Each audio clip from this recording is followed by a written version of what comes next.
Alright, got the YouTube going as well as a TikTok. Just needed to make a little title for the TikTok here.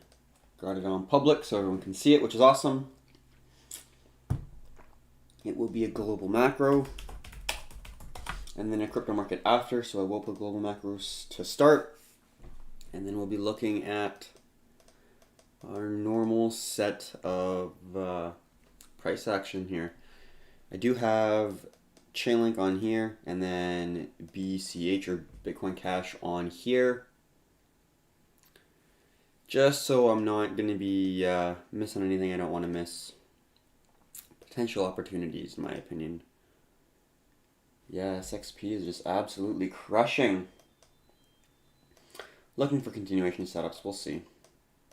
It's doing pretty well. It's definitely beating the bunch in terms of the relative strength, I'd definitely say. XRP is yet to come back to 25 cents.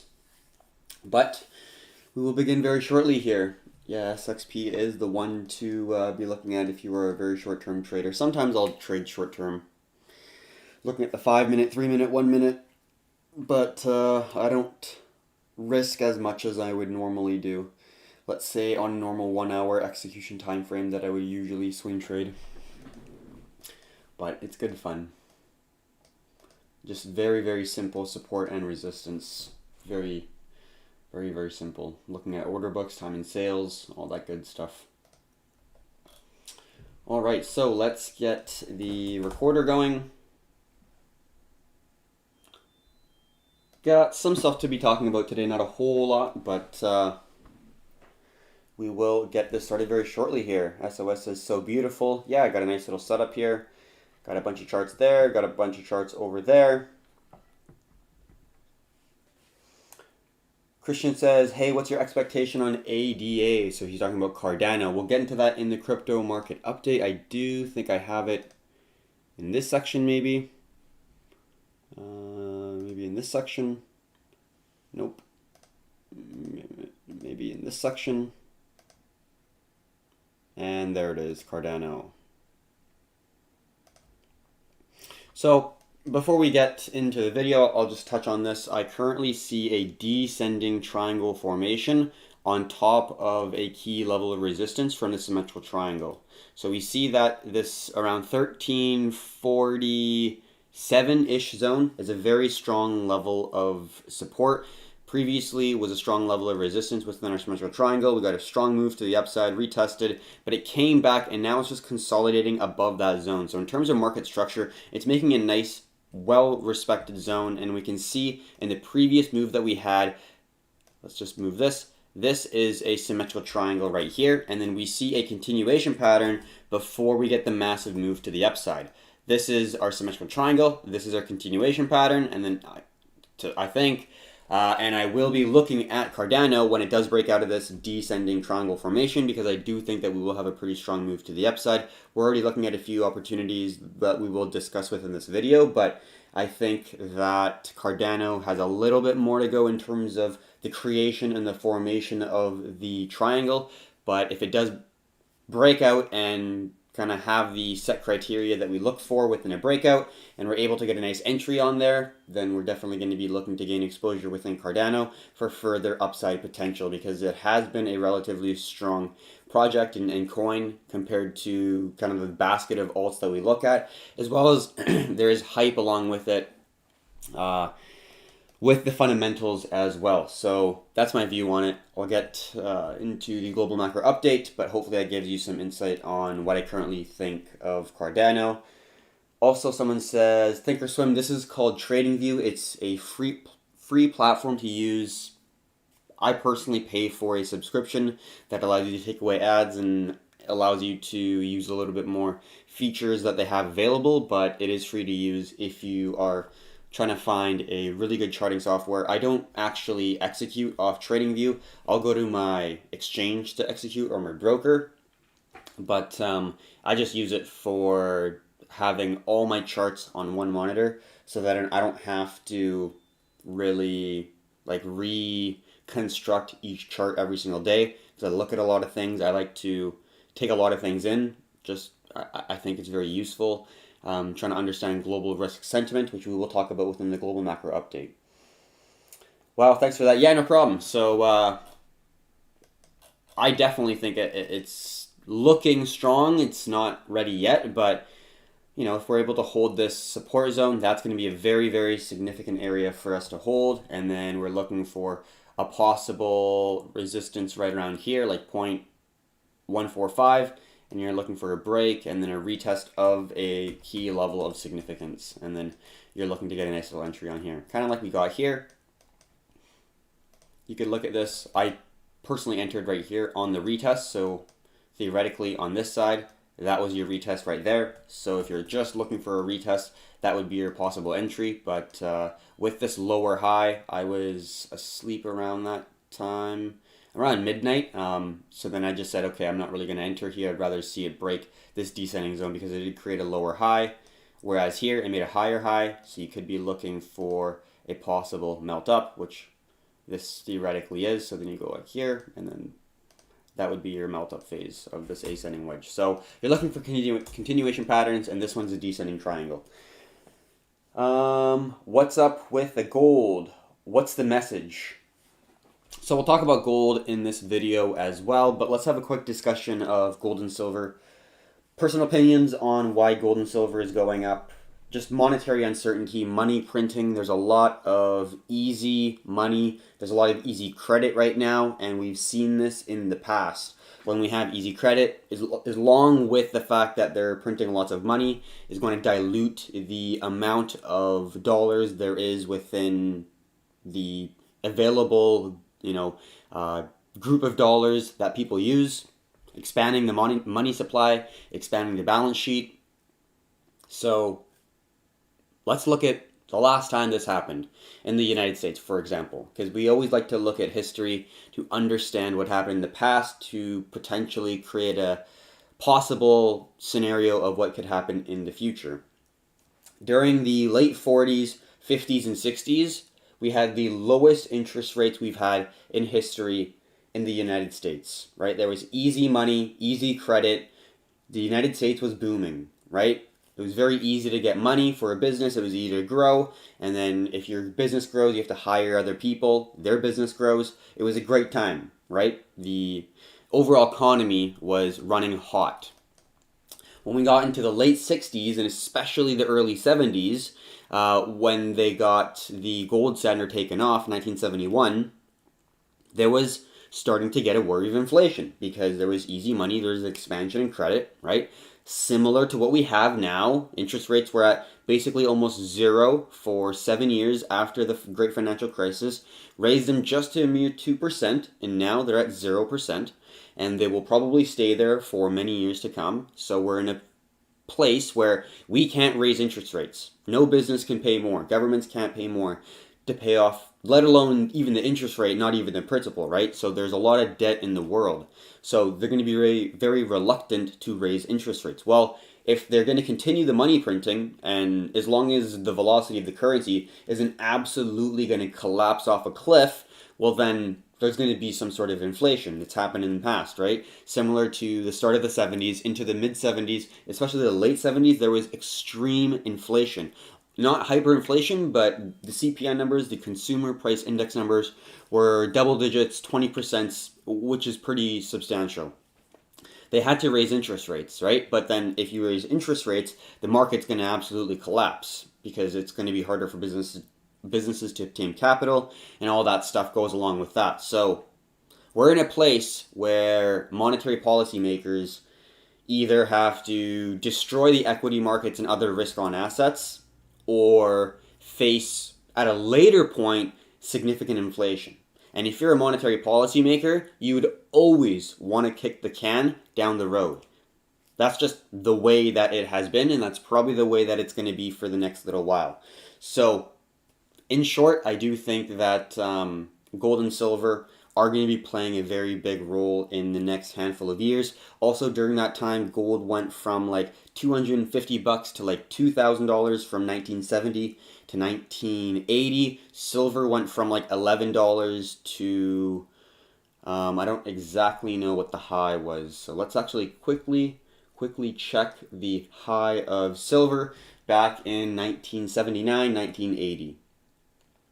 It went up to $118. So back in 1971, let's look right here. It was around $11, $9, 1972, somewhere around there. And at the end of 1979, it was around over $100. So we can see that these runs can occur. Truck Nubs, how's it going? Hopefully you're having a good afternoon. Little Willie says, does silver have the potential to triple digit USD? Well, we just looked at the fact that it has happened before. That was a previous all-time high. And even just looking and talking about silver before we get right into the global macro update. Oops, that's not what I'm looking for. Looking to get into this one. If we're looking at how high gold is, basically right at 2K, almost at that all-time high, and then surpassed the high that we had in 2011. So 2011 was the peak before we started our long bear market right here. 2011, September 2011 was the high right there, and we passed that, right? So we beat the 2011 high. Look at where silver is, right? So a lot of people basket silver and gold somewhat in the similar basket in terms of monetary uncertainty. Silver is considered a higher beater, so it's going to be more volatile to the upside and to the downside. But in terms of where gold is, let's remind ourselves that it hit that 2011 all-time high, and we're surpassed it at this point. Right? If we take all this off and we go to even the monthly chart, look at where silver's all-time high is. Right? It's at like $49 bucks, right? So if we're looking at just how much more appreciation silver has to climb in order to be at a similar point at where gold is, it's a significant move. We basically got a double where we're at right now, right? We're at 24 bucks, we got to get to 49. So we're almost going to double here. So in terms of triple digits, I definitely think that it's a possibility, because from 50 bucks to 100 bucks, that's only a double, and we've seen during these past moves, we've climbed some astronomical numbers, and the amount of money printing that we've had since 2011 has been tremendous, and I think that we're going to go and print more because there's nothing else the government can do. What are they going to do? They're going to lower interest rates to negative interest rates? Probably not, right? We've already seen Japan do that. We've seen Germany. We've seen Switzerland. There's countries that have already done this, and it doesn't really help. Japan's still fighting deflation, right?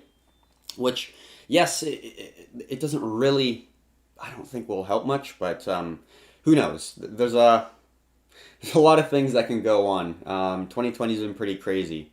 But in terms of what central banks can do and what will drive the metals market up is going to be the proliferation of currency, the printing of currency, the devaluation of currencies altogether, of fiat currencies, and then sound money will take over, in my opinion. And it's just a matter of how much market share is crypto going to be looking to take in gold and silver, because we've never seen blockchain before in a time of monetary uncertainty.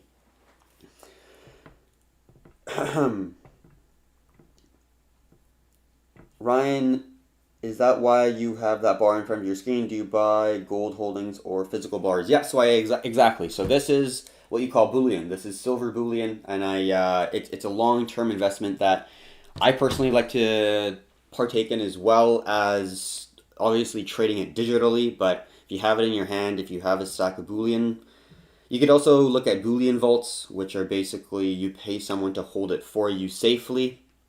But it's up to you. So I do think that that would be a great long-term possible play. It's pretty illiquid. Like, you'd have to go physically bring it somewhere to sell it for cash.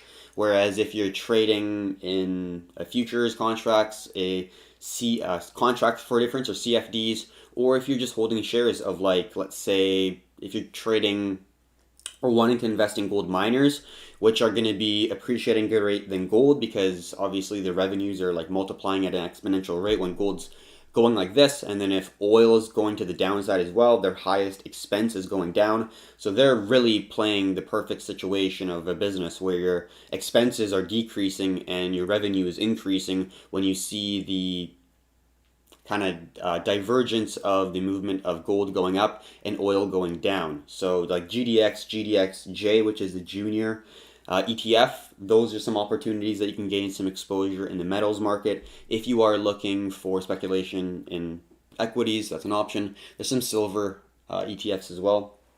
But yeah, a lot of ways to gain exposure for sure. But I do think that physical bullion is a pretty good way. I don't know. Let's say if there's an EMP.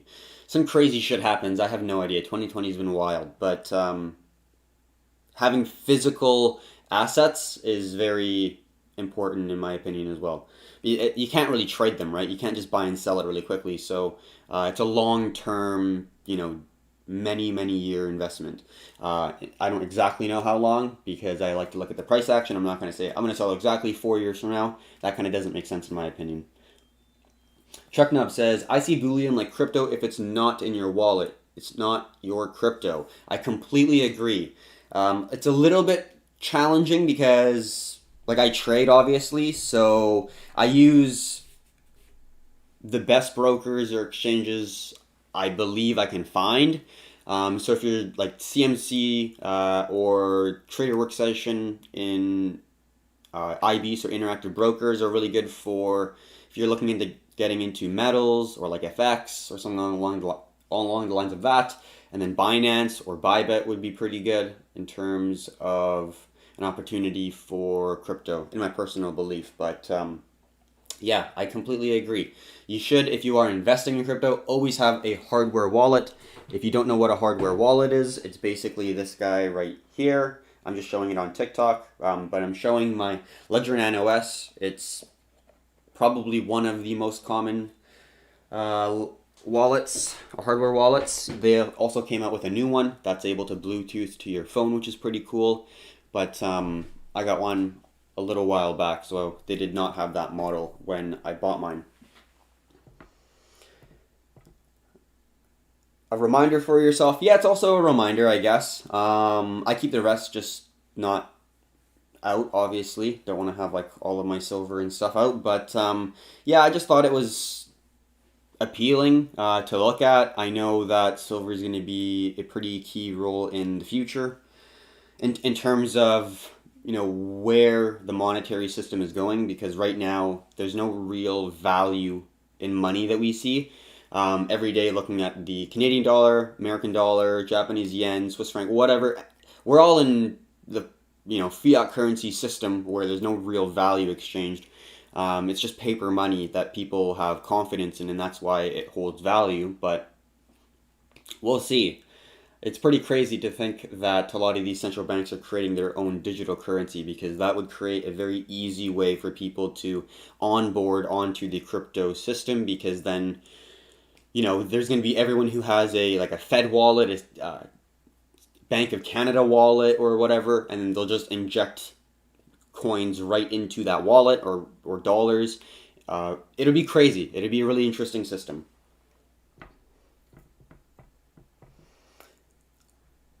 But this time we have crypto. Isn't there a risk to gold and silver? Yeah, exactly. So there is going to be, in my opinion, some market share taken from gold and silver. But I do think that gold and silver will play a vital role because it's physical.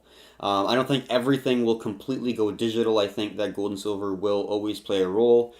It's been around for 7,000 years plus. I don't exactly know how long it dates back, but it's been around for a very, very long time. And that time is definitely, in my opinion, what I would classify the test of time. You can't get any more legit than that in terms of sound money, in my opinion.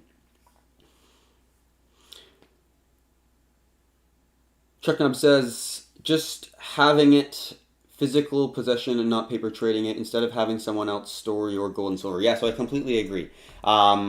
I like to trade. It wouldn't make sense for me to go to a pawn shop, buy a bunch of gold and silver when I think that there's a nice symmetrical triangle in the 4 hour that's going to break out. I buy a shit ton of gold and silver. I have to bring it into my car in bags and bags, because it's only 24 ounces or $24 per ounce. So then, if you're actually wanting to make a substantial amount of money, you got to buy a lot of silver, and that's a lot of weight. And then once you hit target, you then have to drive it all the way back. To me, it just does not make sense, and I'm willing to trust in the brokers and exchanges that I use to actually keep my money safe and for me to actually trade and for me to have that quick liquidity access. But I do agree that you should keep your investments in your own hand, or in areas or locations that you can physically access and no one else can't. Like crypto, using a hardware wallet, or with bullion, keeping it somewhere that you know and only you know.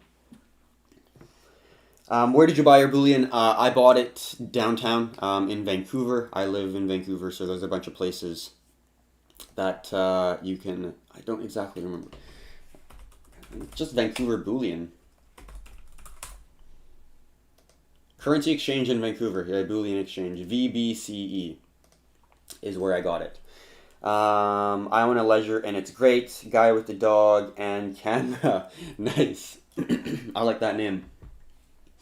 Yeah, they're absolutely awesome. I think that people who are getting into crypto should get a Ledger, because a lot of people, let's say you're a Robinhood user and you want exposure into the crypto market, so then you buy Bitcoin on the Ledger.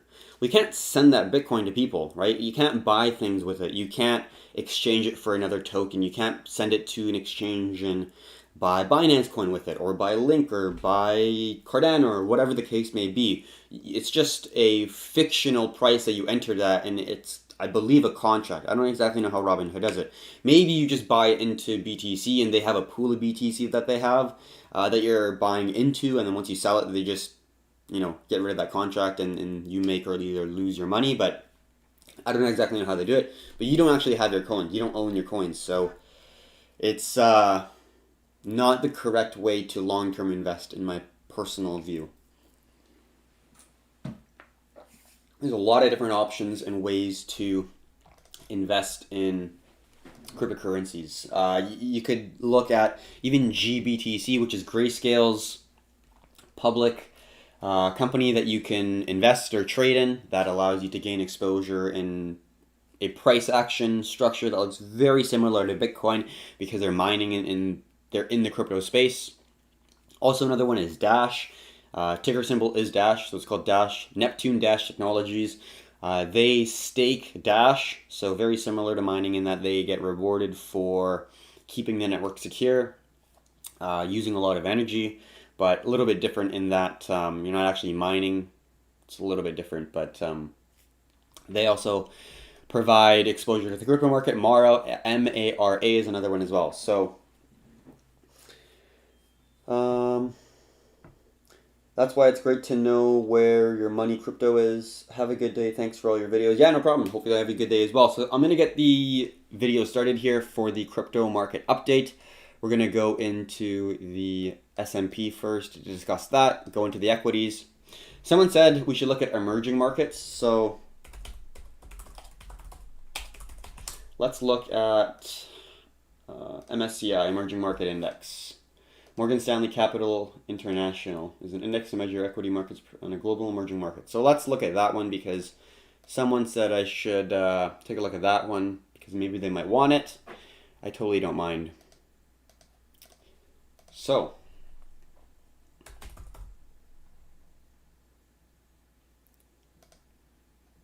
and then let's go to the daily chart. Emerging markets doing pretty well right now, to be completely honest. Wow.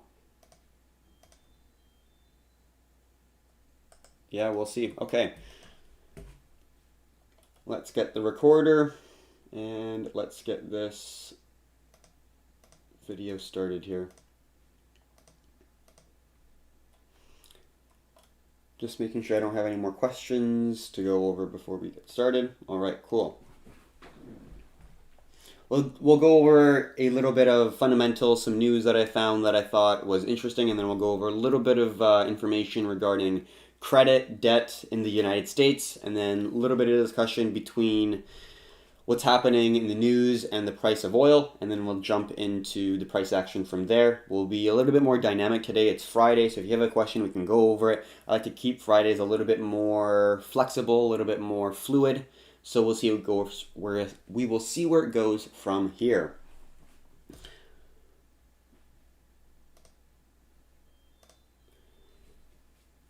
Hey traders, welcome to another global macro update. We're going to be going over a few news articles before we jump right into the price action.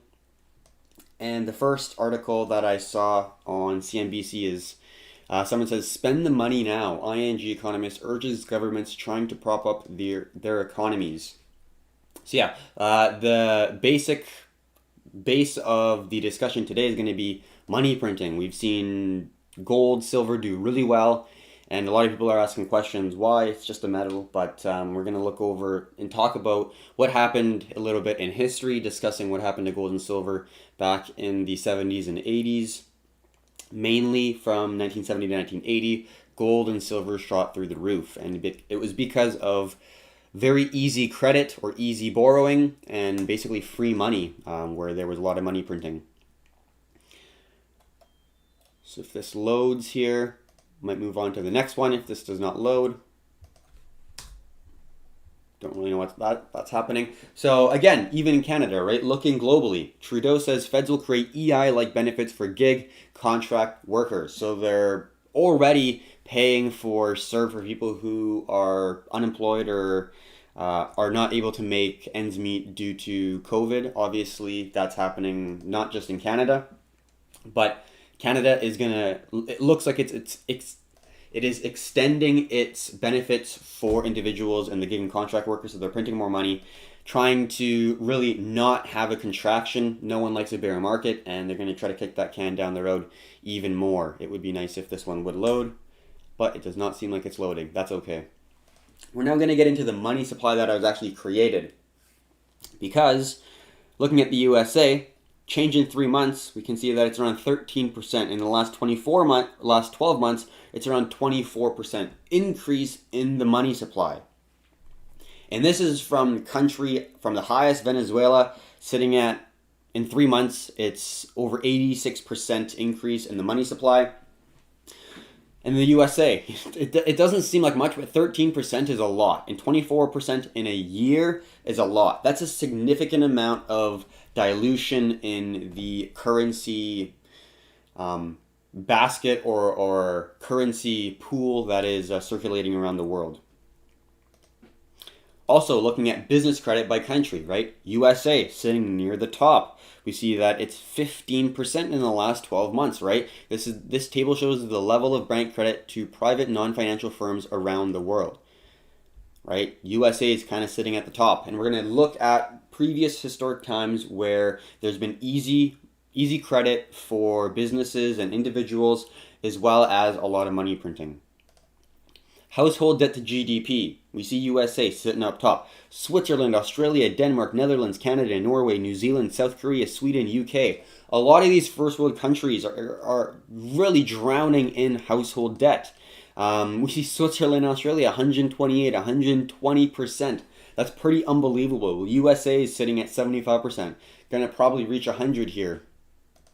And then governments, that was household debt, and then this is now government debt as a percentage of GDP. Venezuela, making sense, sitting at 232. What may be surprising is Japan. We've talked about how much debt Japan is, how much money they've printed, and they still can't curb deflation. They cannot create that nice 2-3% inflation that central bankers are wanting on a year-to-year basis. They're at negative inflation, which is deflation, or sitting at like 0.1, 0.1, and they have negative interest rates. They are printing shit tons of money, and they still can't get inflation. It's just the velocity of the currency. People are savers. Huge demographics in terms of the elderly compared to the younger generation, so not great for inflation. So a lot of things wrong with Japan, and that's why they're able to sustain that money printing deflationary kind of spiral, whereas the United States is a little bit less. They have more of a consuming kind of mentality. So if the velocity does shift towards the upside and the dollar starts to weaken, you're going to get some pretty substantial inflation. And then if you're going to get inflation, the monetary policy makers have two options. They can either just let it go because they don't want the stock market to fall. If there's increasing inflation, yes, it will hurt the poor more than any other kind of class of people just because their basic needs are going up, whereas the rich they're able to pay for their foods, pay for their real estate, whatever the case may be, their vehicles, and then their assets may not go up as much. But who's really going to suffer from the inflation is going to be the everyday citizens for sure. So that's one option. Another option is if central bankers raise the interest rates, the federal funds rate, so then it makes it difficult for businesses to borrow money or to access credit. This will hurt the stock market, but it will curb inflation. So we're going to see one road taken. Either road, we have a good understanding of what can play out. So then we have a good understanding of how we're going to navigate the financial markets because we've studied history. But this is a road that is yet to be committed from each one. So we don't know where we're going to go just yet. We're at the crossroads right now. So we're going to see where the monetary policy makers are going from here. So this is the last thing we're going to talk about. OPEC and allies prepare to pump more oil just as market recovery teeters. So we can see who next week plan to resume some of the crude output halted during the depths of the pandemic. While the alliance is eager to ramp up oil sales after successfully reviving prices, the relapse in the world economy means that extra supply is arriving at a fragile moment and could send markets lower again. So this is why we're talking about the gold miner ETFs. So we're talking about GDX and GDXJ. Why are we looking at that one? Well, yes, the price of gold is going up due to monetary uncertainty, but if the price of oil is going down, that's a huge expense for these miners. So then the expenses of the miners are going down substantially because oil is going down. They need electricity, they need to run their vehicles, they need tires, all that is oil, right? So then the cost to run a business is going down while the profit is increasing exponentially. They've been able to survive on gold being under $1,300 to $1,100 in that ballpark for 5 years. So the businesses that are able to survive that have very lean expenses. So then if they're able to then start to increase the revenue stream substantially, because gold's at 2K now basically, they're able to survive on basically half of that at 1,200. So the revenue's doubled, and if the expenses, aka their crude oil prices going down, that is a perfect business model for gold miners to absolutely rocket. So that's why I'm looking at GDX and GDXJ for the next little while here, just in terms of the ETFs and gold miners. How do you feel about Uber ruling making drivers full employees? I don't exactly know. I don't really follow that at all. So to be completely honest, I don't really have an opinion on that. I think might be a positive thing, but might be less flexible for people that are wanting to do it as like a second job or something maybe. Uber actually isn't even in Vancouver, so I don't really know how that would impact individuals other than just like objectively thinking about it. So that is going to be the more fundamental things that we're going to be talking about today. Let's now look at the emerging markets. Someone did want us to look at this before in the previous video. So let's just go to the logarithmic chart. Wow, just a strong move to the upside, hey? So let's just look at some key zones that we're seeing right here. 240, very significant zone. Held that zone for a while, broke out, retested, moved to the upside. And we also see a higher high, huge higher low, and then a higher high again. So then we could draw an unconfirmed trend line from this high to this high, creating a possible zone, although it would be nice to see a validation there. And then I do see this trend line that could come in right there. And then if we zoom out, it would be nice if it held this zone all along here. So it would be nice if it held this zone like that. That's what I'm looking for.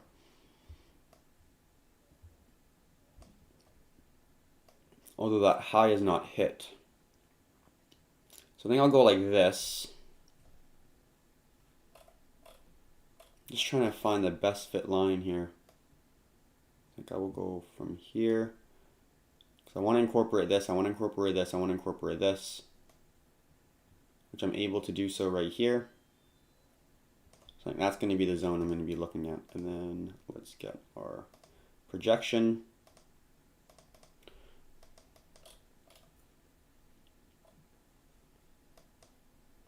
And then I'm just seeing a potential zone right here, although that's not really something. I'll just put that here, but we'll have to look at the smaller time frames to see if that's able to actually be valid. And then I got some very obvious horizontal zones here we should keep in mind.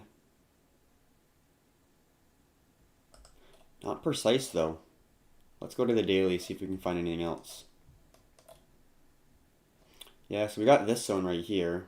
That's the zone I was initially looking at, so it did actually hold above that zone. But if we're looking at a larger time frame, that larger descending or ascending resistance has yet to be held in my personal view. So we can draw this guy right here.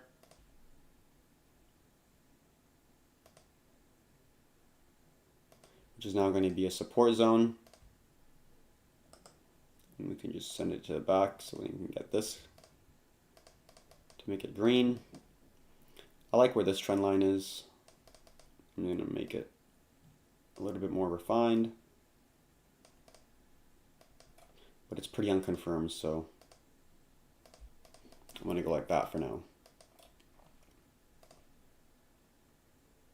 And this is a pretty large zone of support. I think I might just go like this. So it's too large of a zone that I would like to use.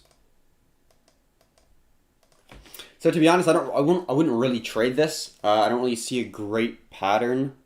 Just even on the daily chart, it does look like it is squeezing to the upside, where you got a couple supports here that it's holding.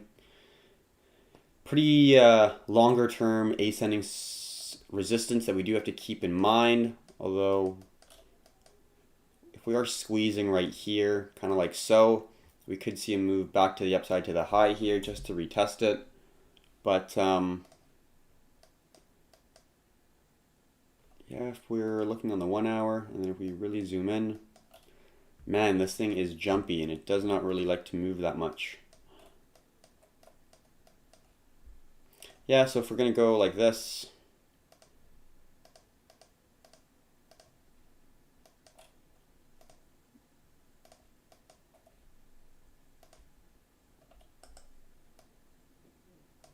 I would go something like this.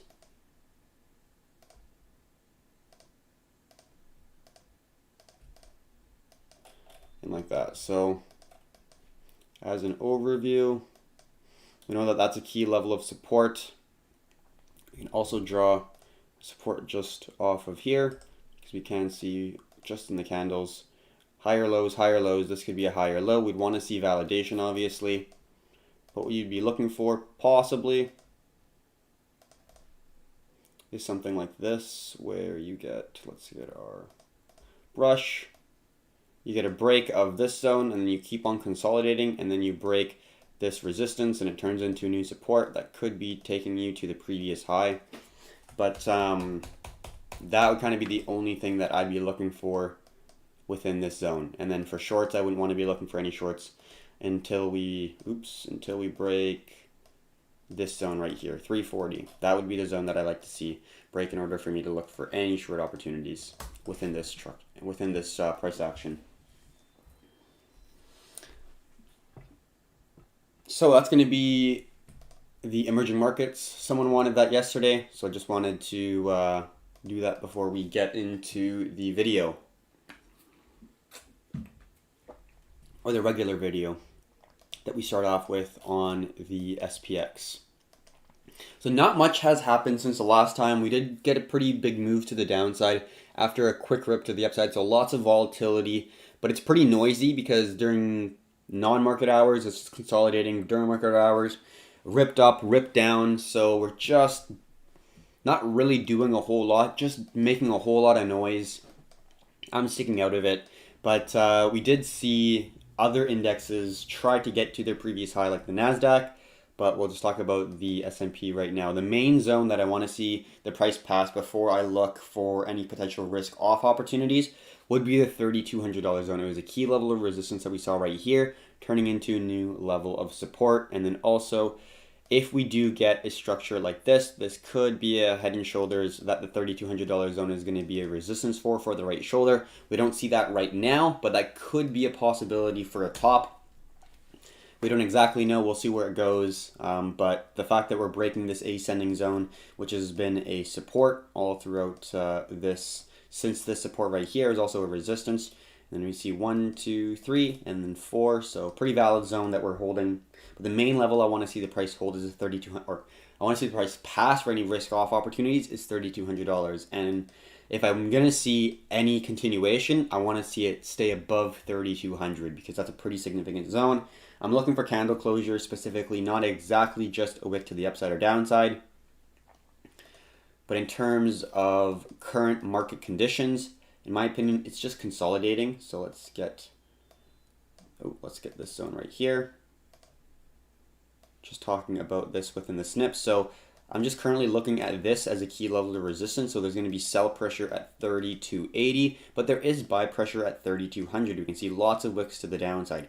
So right now, I'm just viewing the market as a consolidation. So it's a lot of noise. You could be looking for buys here and sells here if you're just using that as a basing pattern for just continuing the consolidation. But I personally would rather see the price either break and then retest the $3,200 for a new level of support than looking for risk off, or you're going to be looking for a possible move to the upside where you're going to be breaking this previous resistance of 3,280 and then retesting it for a new level of support before continuing its trend to the upside. So that's going to be the two options that I see for the SPX. So right now we're just in a consolidation, but we will look at the other instruments that we use in order to understand and try to kind of speculate where risk sentiment is going to be in the future. One thing to note for the S&P is we see volatility contract to a point where it's really getting close to the apex of the structure. We see back in June 10th, we saw it contract to a point where it was really close to the apex, and then just absolutely blast off with the $23 zone as a key level of support. And we see this exact same thing, except right now we're contracting at an even greater rate where we're getting so close to the apex, and we're in a consolidation. But I do think that if we break the $28 zone around here, we're going to get a pretty significant breakout in the VIX, which would mean that we're going to get some level of a sell-off within the S&P. We will look at the S&P and BTC correlation now. Because of this, we just want to understand if the S&P is going to fall, will BTC probably fall with it? Because that's going to be a pretty important thing to understand. So on the 180-day chart, let's just zoom out a little bit. We see that Bitcoin is basically at an all-time high for positive correlation. Not basically, it is at an all-time high for positive correlation. Let's say for a year, it's also at an all-time high for correlation. And in 90 days, we are at not an all-time high for correlation. Wow, okay, so in the recent price action, we're seeing a decrease in the correlation. But the further we get, we see more positive correlation between Bitcoin and the S&P 500. So it's interesting to see. It's good to see that the shorter term time frames, we're seeing the detachment between BTC and the S&P having a positive correlation, because we don't want that. Ideally, we want to see Bitcoin have a little bit more of the characteristics of gold as an anti-fiat, as a hedge against monetary uncertainty, as a place to store wealth in times where fiat currencies are getting proliferated or devaluing. We want Bitcoin and crypto to be in that basket. So it is good to see that we're seeing a slow decrease or decline in the correlation. And then we can also look at gold. So we can add this and take away this. And it's great to see that. Wow, a huge pump. So this is the entire time frame. So we can see starting to see an increase in the positive correlation. We already are getting some level of positive correlation, although it's really not much. Ideally, we want to be higher up like we've seen right here, but it's looking good that we're getting a move up in the correlation between Bitcoin and gold. 180-day chart, we got a nice base here, and it looks like we're popping up as well, seeing a positive correlation between Bitcoin and gold.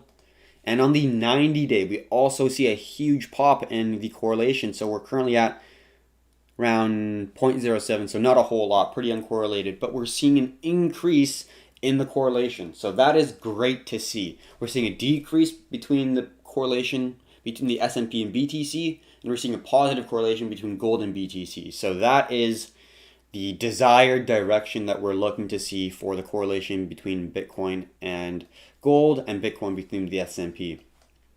So coming back to traditional markets, there's less of a likely chance that Bitcoin is going to flop if the S&P does move to the downside, but I still think that if the S&P does move to the downside, because Bitcoin is still considered a risk-on asset, I think that Bitcoin will move to the downside as well, meaning that alts will probably not be flying during that time.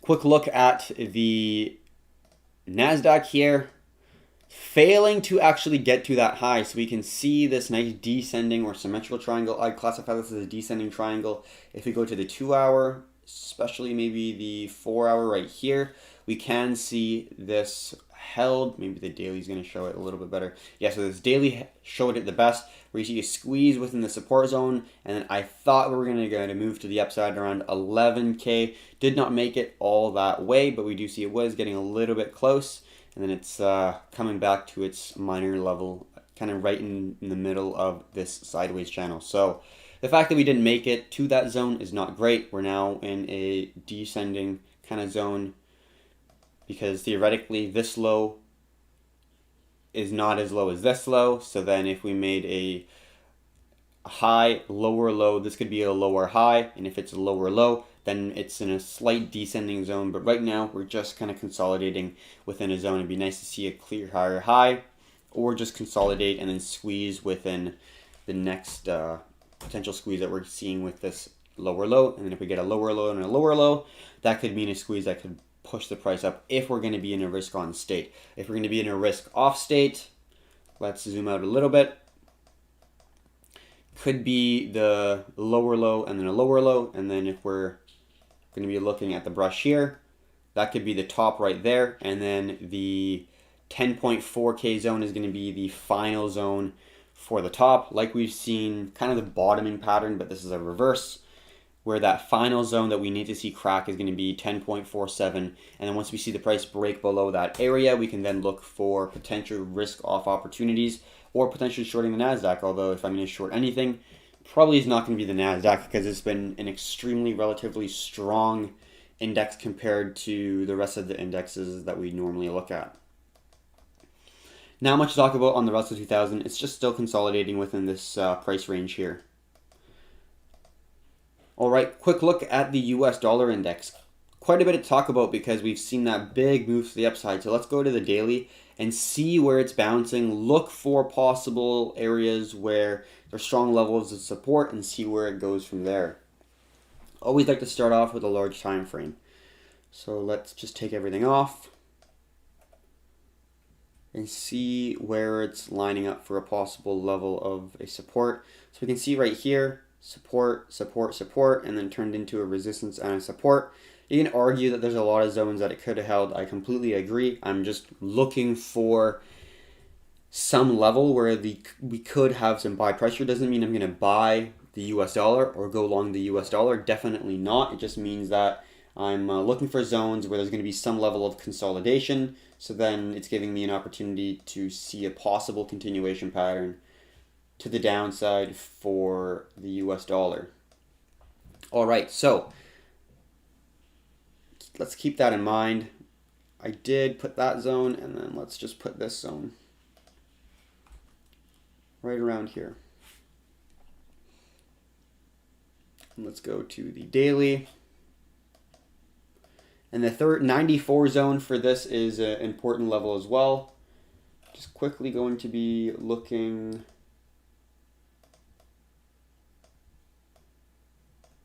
at something here. Give me one moment.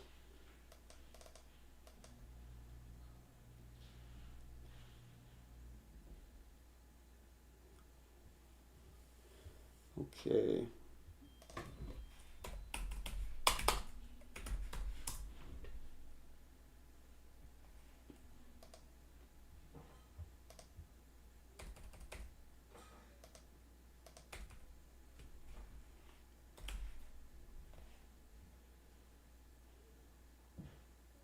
And then, okay, I just wanted to make sure that I had something ready to go in case something happened. So then let's go back to DXY right here. So now we're going on to the 4-hour chart, making a significant lower low. We did see a nice structured descending channel here that was holding pretty well, but then it capitulated, made a move to the downside, bounced right off that $92 zone. 92.50 does look like that final low, 92.55. Let's just go like this. And that's that potential low, and then we'll go on to a smaller time frame and see what we can see from here. So a lot of volatility. We got a huge move to the downside and rallied right back up. No real hesitation within this zone right here that we were looking for sensitivity in, which is not absolutely great, but we did get a retest right there and a resistance before we got a move to the upside. But what we're looking for right now is to see if we're going to be breaking this descending zone. We got a zone of confluence right there where there's going to be a descending zone of resistance as well as a horizontal zone of resistance. So we do have to take that into consideration, that there's going to be sell pressure right there. But if it has enough aggression and confidence from the bulls to push it up and get a retest and a continuation, it could be a reversal right here. And then if we're looking at a larger time frame, this could be a head and shoulders looking at right here. So that could be the head. If we get a move to the upside right here, and then shoulder could be like a retest right here, something like that. Don't exactly know, but that could be the retest of the US dollar, or reversal, sorry, of the US dollar is accompanied by head and shoulders with the retest of this descending channel formation. And that would be an opportunity. We'd be looking for longs in things that are US dollar heavy. Obviously, looking at FX, but I think if the US dollar is strong, crypto probably is not going to be strong. Gold probably is not going to be strong. So we'll see where it goes. Looking at the dollar is going to be a pretty pivotal point in my opinion. But you know, if it starts fiddling around in here, doesn't really see that much strength, and it starts basing like this, and it starts capitulating like that, get a huge move to the downside, I think it could continue its descending zone, where that's just like a little bit of an outlier, and then it's going to continue moving to the downside, because I don't really see any reason, unless there's going to be a huge sell-off, that the US dollar will really take a move to the upside. If there's going to be a huge sell-off, like we saw in March, the US dollar will be very strong, right? Because people are fleeing to safety. The US dollar is a risk-off asset, where people flee for safe haven attributes similar to the Japanese dollar or Japanese yen, like the dollar. My brain sometimes works faster than my mouth. But we will see where it goes. Right now we're at a point where there's sell pressure, but the S&P is looking like it could push to the downside if volatility moves to the upside, because volatility is really, really contracting right now.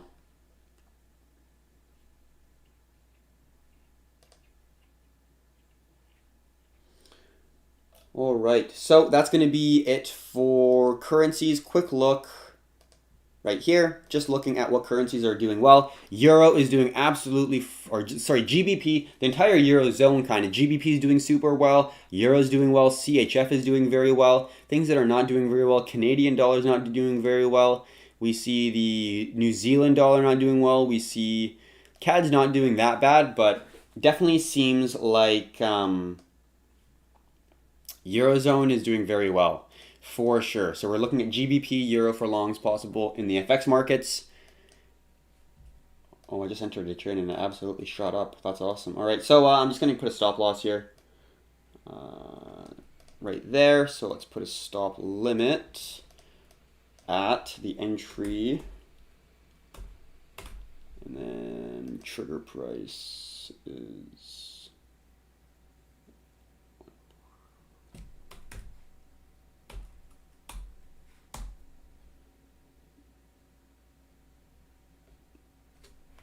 There we go.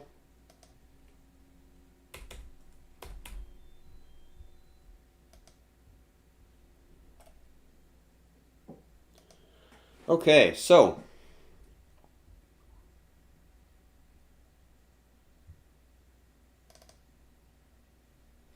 let's go to the metals now. Already talked about silver and gold a little bit pre-video, but we will talk about the difference in the move between gold and silver. We see that gold has already hit and surpassed the 2011 high. If we're going to the weekly or monthly chart, we can see that we're already above this key zone of 2011, and on silver we have not even close to it. We're basically half of where we need to be if we're comparing it to gold, which means that silver is going to have a much more aggressive appreciation potential to the move to the upside. So then that's what we're going to be looking for. So we're going to be looking for continuation patterns only on gold and silver. We're not going to be looking for any real opportunities to short or anything like that, just because it doesn't really make sense to be shorting something that's already moving so aggressively. So let's go to the weekly just to see if there's any key levels that we have to keep reminding of. So right there, around $24, looks like a pretty significant zone. Not really. Oh, that's why. It's going to have like 4 zones there. Yep. So that's going to be the zone that we're going to need to be looking at. And then also, that final target is around 26. So let's look at the 4-hour. And then I just already created that zone in white right there. So I'm just going to take this off, but I wanted to illustrate why we chose that specific area. And then let's go on to the 1-hour to see what we're able to identify. So ideally, in a perfect world, I would like to see this zone tested one more time, because initially it was right here, and right here. So we're technically above that zone, but I personally would rather see it here, here, and here. So then we're looking at that zone to then hold as a previous level of resistance, new level of support from here, from here, from here, from here, from here. So the around where we currently are, let's just look right here. 24.65 is going to be a main zone that I'd like to see pass for silver. But I also don't want to be too bullish on silver because I want to see gold go first. And what do I mean by that? Well, gold's setting up pretty well for a possible continuation pattern, but I want to be looking at silver instead of gold because I think silver is going to go higher than gold. But I do still think that gold has a really solid opportunity. So we're above the previous high 1920. That was that previous high that we were at. And it's creating a ascending wedge formation, which could melt to the upside. So then let's go like this. And we can see on the 2-hour, I think it shows it best. Yeah, on the 2-hour, it shows it best. Let's go like that. We see rejection, rejection, rejection, as well as a wick rejection right there. So we're going to put a horizontal zone like so. So there's a lot of sell pressure at around, let's get the price label, at around 1981. So what we need to see is the price break that zone and start trading above that area and hold this previous resistance zone as a new level of support. Once it trades around this zone, that's going to give the possibility for gold to start moving up, and then silver is going to be wanting to move up as well. So we're going to be looking for that as an opportunity for gold. So if it starts to trade above right here, we're going to be looking for continuation. Similar, let's just say, to that. If it's trading up of like that, and then we get this, that's going to be an opportunity. You can put a stop entry above the high. You can put a limit entry near the support. Whatever your strategy is, that's going to be the outcome that I want to see happen before I look to enter gold. And then ideally, if gold moves down one more time and tests the support zone like that, we'll start to see silver fall and then contract a little bit further into the symmetrical triangle, and that would be a really good opinion, or that would be a good option for me in my opinion, because we got a nice series of support, support, support. If we get one more support here and this descending zone contracts a little bit further, I think we can get a really strong move to the upside where we can capture a great opportunity to test 26.27, maybe 26.8, and then a little bit further if it does overshoot like it has been. So that's going to be great for a possible opportunity. We do see that the gold and silver ratio does look like it's potentially creating a head and shoulders, which is absolutely awesome. I'm sure everyone can see it, but if you can't, there's that head and shoulders. So if it does actually complete and break up above 85, that would mean that silver is going to be moving to the downside at a greater rate than gold, or just gold's going to be absolutely mooning and silver's not going to be doing as well. I think the first one's going to be a higher probability. If this moves to the upside, I think that both metals are going to be going down. It's just silver is going to be going down at a greater rate if this goes up. So we'll see where it goes. Definitely still too early to call it, but that's going to be my hypothesis depending on the gold and silver ratio. But if it kind of starts to move to the downside, we can see this series of lower highs right there. So let's just opening it back up a little bit. We do see these lower highs right there. So if we're going to a 2 hour, we see support, resistance, resistance, resistance. So it is forming some lower highs, which is good to see because we want to see this go down. If this goes down, it means that gold is going up, but silver is going up at a greater rate. And that's what we're wanting to see. So we see a little bit of a squeeze, lower highs, which is good to see. We're just wanting to see those lower highs continue. We don't want to see a higher high. If we see a higher high, that's not great. Okay. Looking at the comments here, Esther BTC. So Euro USD, look at my DXY. DXY is going to be very similar to Euro USD, except inverse. So Esther wants BTC. So I'll do WTI Crude Oil because that's just going to be the completion of the global macro update, get a little bit of water, and then we'll jump right into BTC.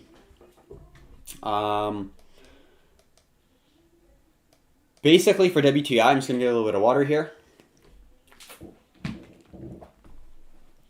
It does look like it's topping. And then on the 2-day, maybe the weekly shows it a little bit better. This key level of resistance turn to support may turn into resistance again. So this key zone around $39, $40 is going to be the zone to pass in order for the topping to complete. Because if it passes this zone, the top is done, and then we're going to potentially trade down. And we can see it pretty clearly. We can see a key level of support multiple times at that 39 zone. Holding of the daily on the candle closures there. We see perfect type A candle closure for today's candle, so we'll see where it goes. I don't really want to do anything on WTI until it breaks and starts trading below the 39 zone. If it does that, that's going to be an opportunity to possibly move to the downside, in my opinion. So that's going to be the global macro update.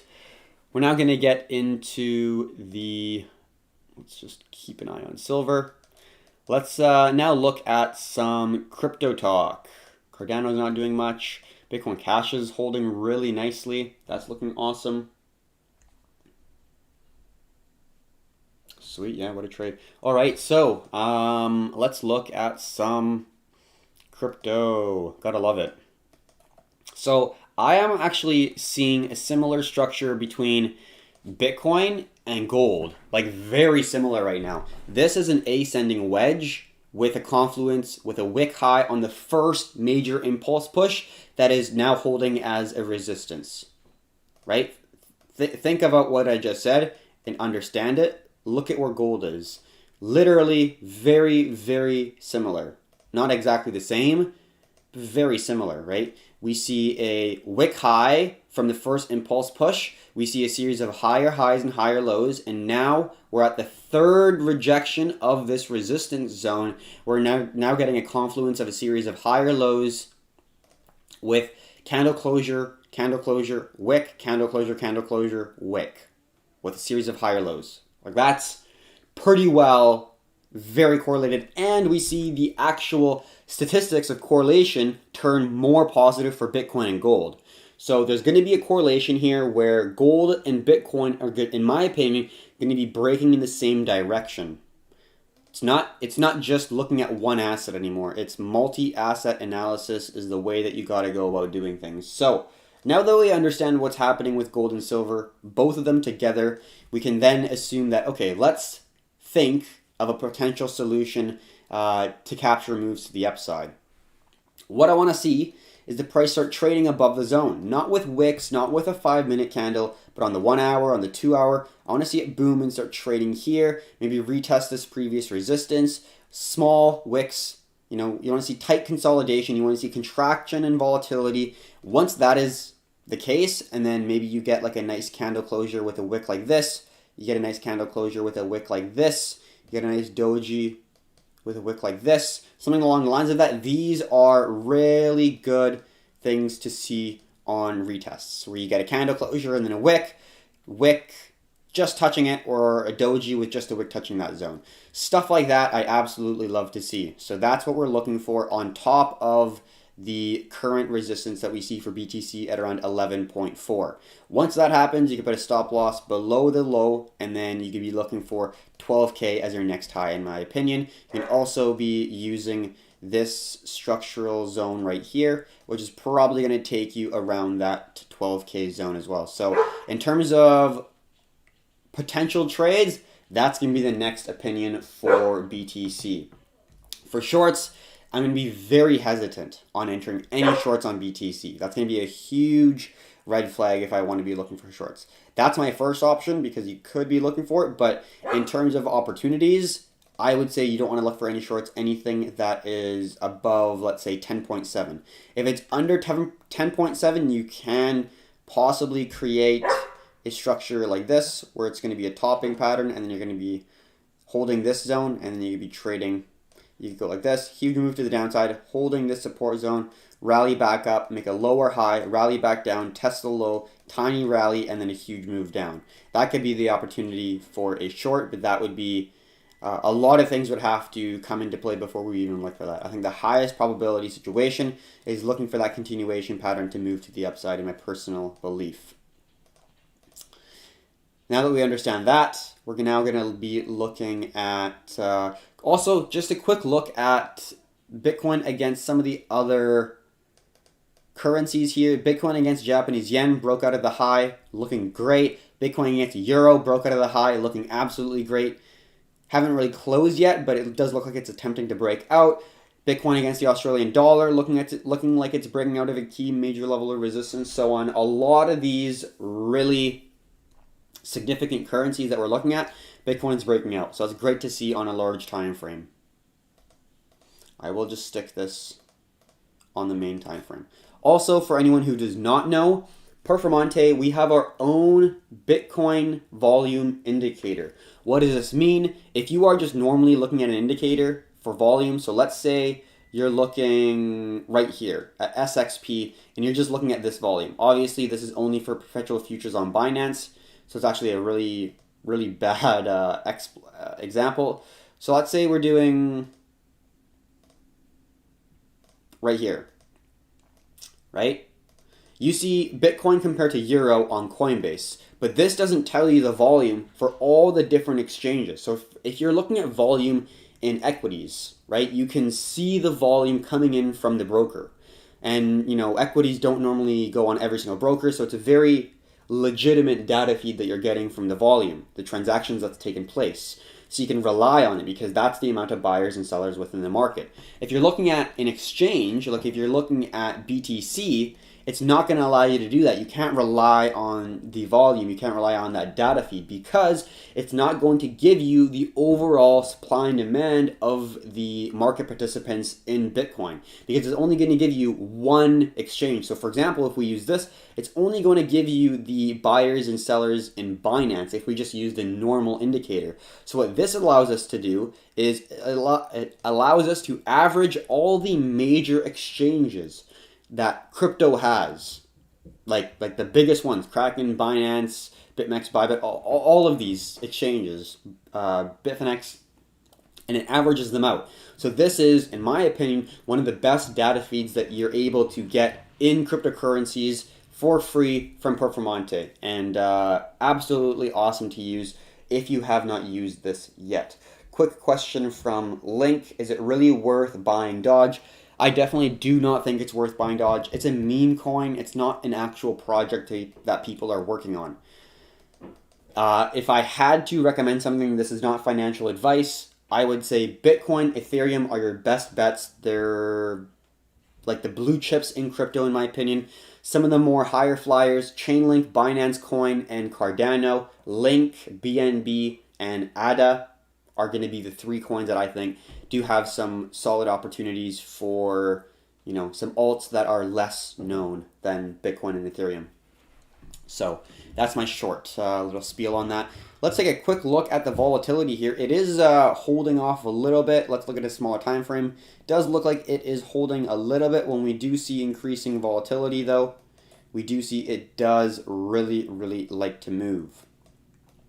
So it could just be a little bit of a halt before we get a next big pump here. We've already talked about the opportunity that Bitcoin does offer. If it starts trading within this zone, we definitely want to be looking at the Bitcoin volatility, making sure we have exposure in Bitcoin as a potential leverage trade because it will probably be pumping a lot higher. Altcoin market has not done a whole lot in terms of what we talked about yesterday. It's still moving to the upside. We're looking for continuation patterns, and that's the short end of it. Very, very simple. Bitcoin dominance is rejecting and potentially moving to the downside here, coming to its support, which is great to see. We want to see Bitcoin dominance fall when when there's a crypto bull market. So we want to see Bitcoin dominance fall because then we want to be looking for alts to capture more ROI with more speculative trades compared to Bitcoin. CME, not a whole lot to talk about. There's a gap, but I do think that we can move up before we actually fill that gap. Not necessary, and this is that trip that I was looking at, which did pretty well here. So let's look at some alts here. Let's take that away. And then we're looking at XRP, which actually retested this key 25-cent range, which is good to see. I might actually look at that right now quickly within another page here. Yeah, it's just retested. That's not so bad. It'd be nice to see a little bit of a lower high come in to retest that zone a little bit more clear. Or if we got something like this, like a descending zone, and then we get a squeeze from a descending zone with a horizontal zone. That's what we currently see on Cardano, which I'm really excited about. So XRP is looking all right. There's nothing else here that I like to look at. So that's going to be option number one. I think that if we get a little bit of a squeeze, that's great. And then Cardano is the one that I'm looking at right now, which looks absolutely phenomenal. Let's open that up and look at Cardano. I'm just making sure I'm getting an understanding of what else is happening in the crypto market. And this is the opportunity that I think is next for me. Maybe Link, but I think that this is going to be the next opportunity. We can see very well structured symmetrical triangle happened last time. We've got a continuation pattern. This is the next continuation pattern that we're seeing. We're seeing the price able to hold this 1346 range, and we made a higher low, and it does look like we did breach that zone, but as long as we're holding above this support area, I'm expecting this to continue to the upside. And we could see that zone retested right there, or we could see a little bit higher where it's going to be this zone right here.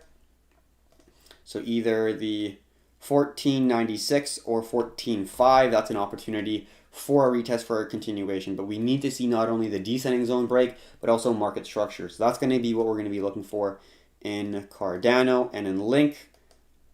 Let's look at what's happening to Link. Not absolutely precise, but when we go on to a larger time frame, we do see that it did break this key zone, and it is retested for a valid level of support. And then we're just looking for a smaller time frame break and retest, which does look like we see right now. It's pretty hard to tell. We held this zone, so it's not great.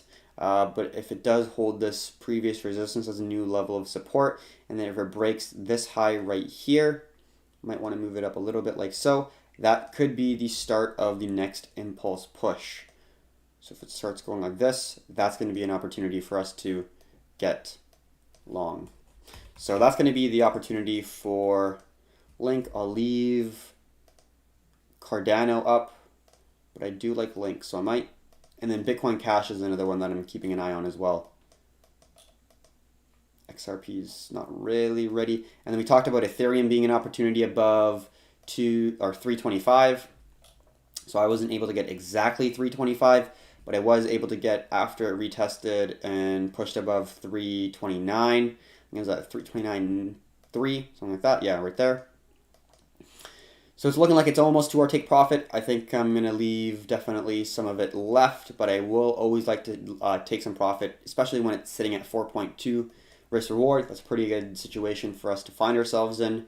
So I think the next opportunity, that's a little bit past us. I'm not really going to be trading Ethereum. I'm just going to be holding on to see how far it'll go. Not going to be adding to it. I'll just be waiting for another opportunity. And then Bitcoin Cash is another one. We do see a nice symmetrical triangle squeeze the price right here, right above. Let's say we'll go to a 4-hour. This ascending triangle right here, not absolutely perfect. We do see a nice zone that broke like so, that I was initially looking at, and then we saw a break and retest, and now it's testing the previous high, which is a really good place to be with the symmetrical triangle, which is a great continuation pattern. So setting up like a great opportunity. So then let's go here.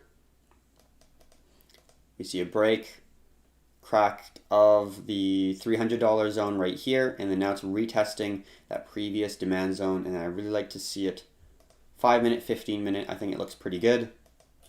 And then I'm going to be a little bit hesitant to call this a possible demand zone. I'd rather just let it fall to as long as it needs, or to go for as long as it needs, because it could fall a little bit further, and I don't want to put this here and then say it fell, keep my eye off it, and then it starts to crack like that. I don't want that to happen.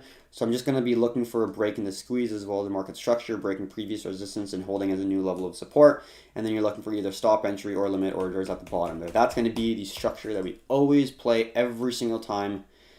And you got to be that way. It's systematic. It is just doing the same thing over and over and over and over and over and over and over again. That is basically trading. So that's going to be the alts that I'm looking at right now.